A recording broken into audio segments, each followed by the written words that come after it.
Hej og velkommen til. Fedt, at du har lyst til at se, hvordan at jeg laver en super nem taske af en bluse, jeg har købt på genbrug. Du skal ikke bruge symaskine, du skal bare bruge en saks. Og hvis du er rigtig grundig, måske strygejern. Jeg har købt denne her bluse i genbrug. Jeg synes, at stoffet det var meget sødt. Det her det er ikke jersey, det er noget fast bomuld. Men du kan sagtens købe en almindelig t-shirt og så bruge den også.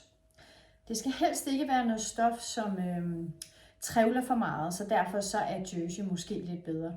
Altså sådan almindelig t-shirt stof. Jeg faldt bare over det her fine mønster.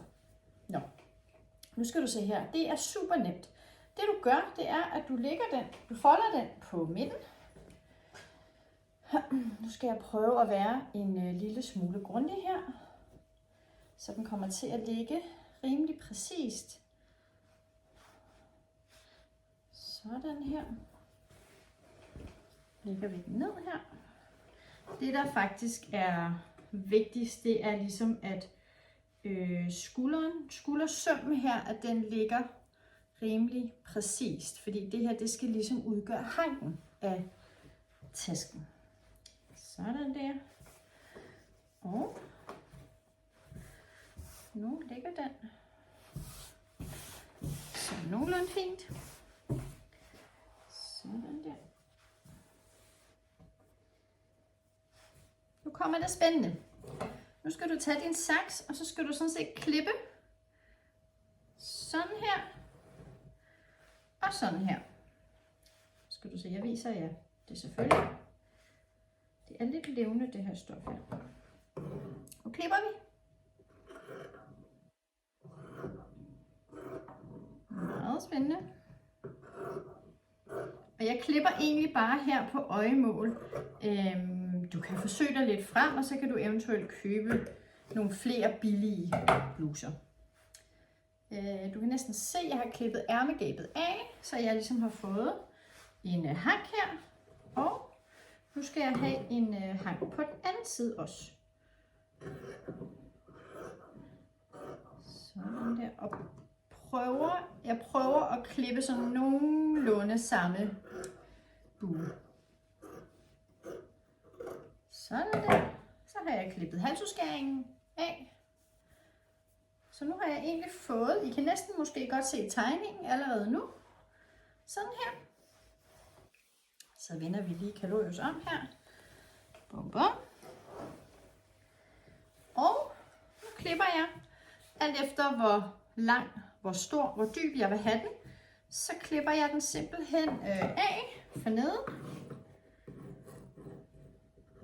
Der er sådan to slisser i min t-shirt her, så jeg klipper lige over de her slisser. Bare lige hen, stadig på øjemål. Og nu begynder det at blive spændende. Nu kan I næsten se tegningen. Det bliver en stor taske, denne her. Det I så skal gøre nu, det er, at I klipper op her. Nogle hakker, nogle slisser, nogle takker, hvad skal vi kalde det, op her for neden.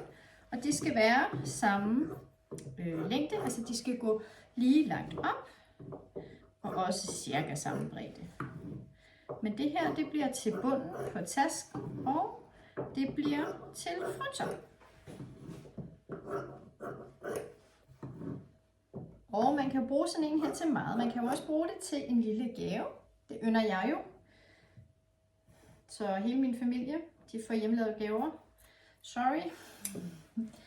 I siden, der klipper jeg lige, der er den jo syet sammen her, så der åbner jeg lige op her. Klipper bare lige en gang. Sådan der. Der sidder lige et mærke, det klipper jeg også lige af. Sådan der. Så, nu skal I se, det du gør nu, det er, at du tager de her snipper, og så binder du knuder. Sådan her, hele vejen hen. Der kan du vurdere, om du synes, at dine snipper, eller ja, snipper kalder jeg dem, om de skal være længere.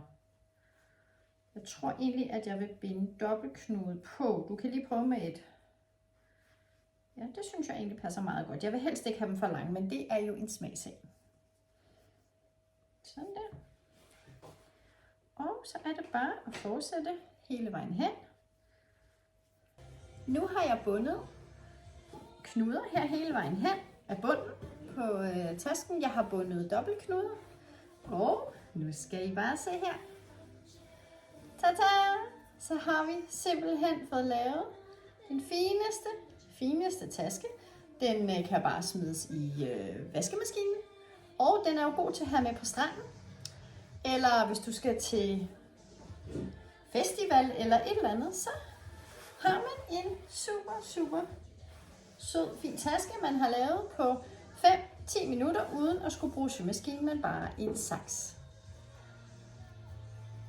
Jeg vil med den.